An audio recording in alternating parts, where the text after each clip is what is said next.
হ্যাঁ গাইস, আজ আমি আপনাদের সাথে একটা পার্সে আর মৌরির রেসিপি শেয়ার করব। সেটা নিয়ে চলে এসেছি।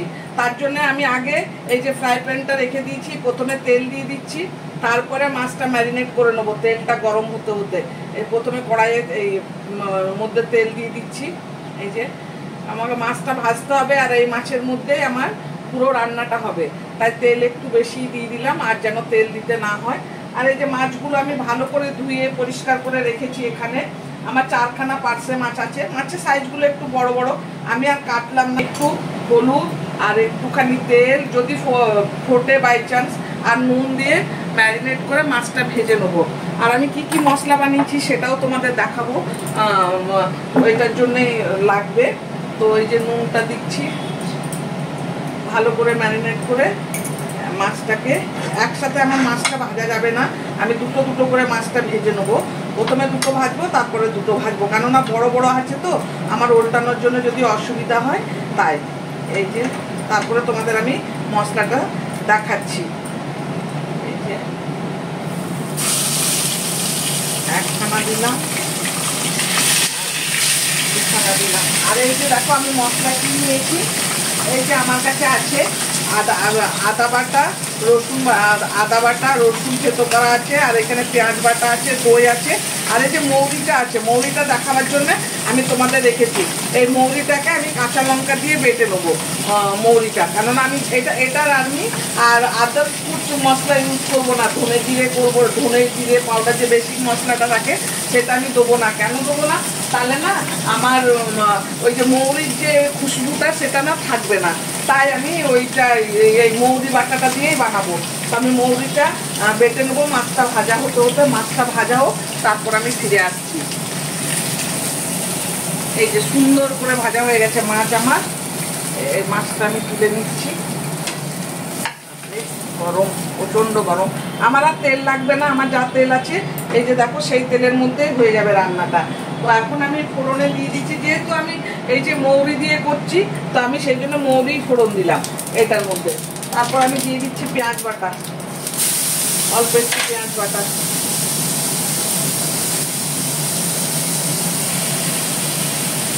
পেঁয়াজটা তো আমার হয়ে গেছে, আমি দিয়ে দিচ্ছি রসুনটা দিয়ে দিলাম। এখানে যেহেতু দইটা দেবো, তাই দইটাকে আমি একটু ভালো করে ফেটিয়ে নেবো। এখানে আমি একটু জল দেবো।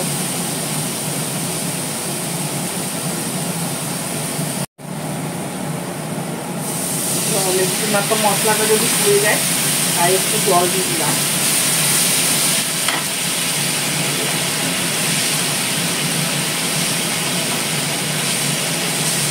এরপর আমি একটু হলুদ গুঁড়ো দেবো, একটু লঙ্কা গুঁড়ো দেবো।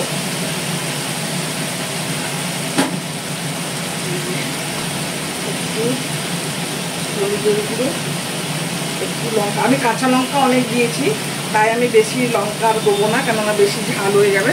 অল্প একটু দেবো লঙ্কা, অল্প একটু লঙ্কা দিলাম পাউডার। গন্ধটা চলে যাবে। তারপর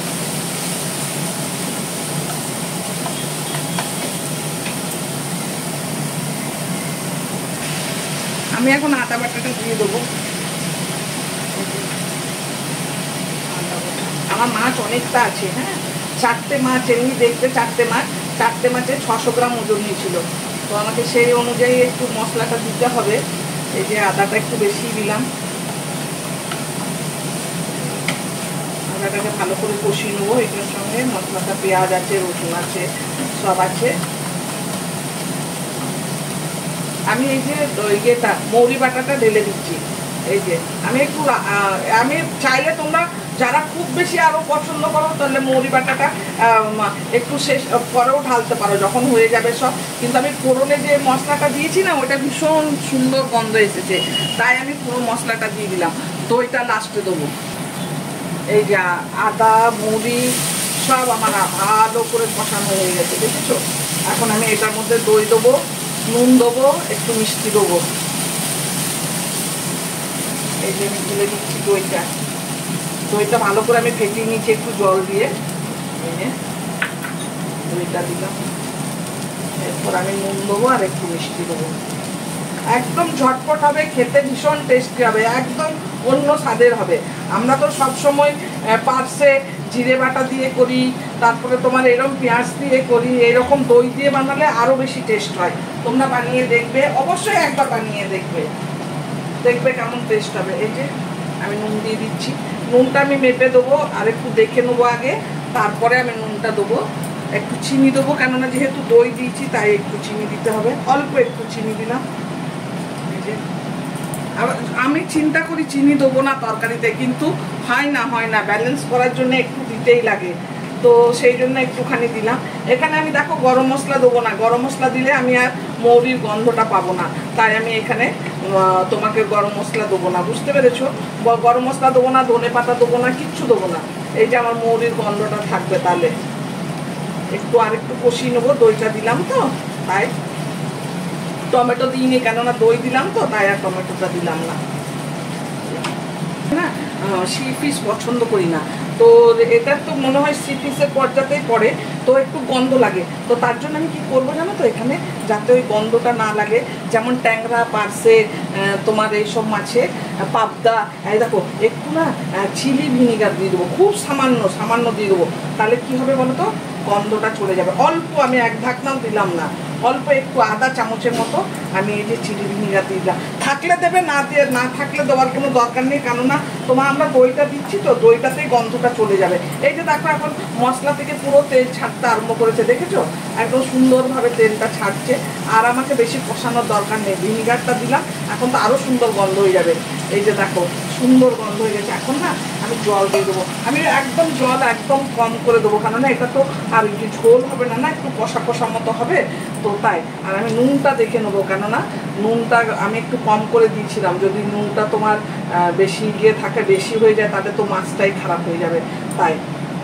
এই যে একদম সব ঠিক আছে, মাছটা দিয়ে খালি ফুটে যাবে, তারপরে ঢাকা দিয়ে নামিয়ে দেবো। এই যে মাছটা অনেক বড় বড় আছে, দেখেছো? তোমাকে বললাম না 600 গ্রাম আছে 4টে মাছে, আমি বললাম কাটবে না, কাটলে ভালো লাগে না, গোটা গোটা রান্না করতে ভীষণ ভালো লাগে। এই যে তেলটা দিয়ে দিলাম, এই যে এখন আমি ঢেকে দিচ্ছি এটা 5 মিনিটের জন্য। 5 মিনিট পরে আমি গ্যাসটা বন্ধ করে দেবো, আর আঁচটা কম করে দিচ্ছি আমি এখন। এই যে একদম আঁচটা কম করে দিচ্ছি, 5 মিনিট এটা হয়ে যাবে, তারপর তোমাদের সঙ্গে শেয়ার করবো কেমন হলো, আর তোমরা কমেন্ট করে বলবে কেমন হয়েছে। এই যে রেডি হয়ে গেছে, দেখো একদম সুন্দর, এই যে দেখো একদম সুন্দর হয়ে গেছে। হ্যাঁ, মৌরি পার্সে, দই মৌরি পার্সে, এই যে দেখো খুব সুন্দর হয়েছে। এটা এখন আমি ঢাকা দিয়ে দিচ্ছি। হ্যাঁ, তারপরে পার্সে মৌরি হয়ে গেল রান্না। কেমন হয়েছে দেখতে, দেখো কত সুন্দর হয়েছে।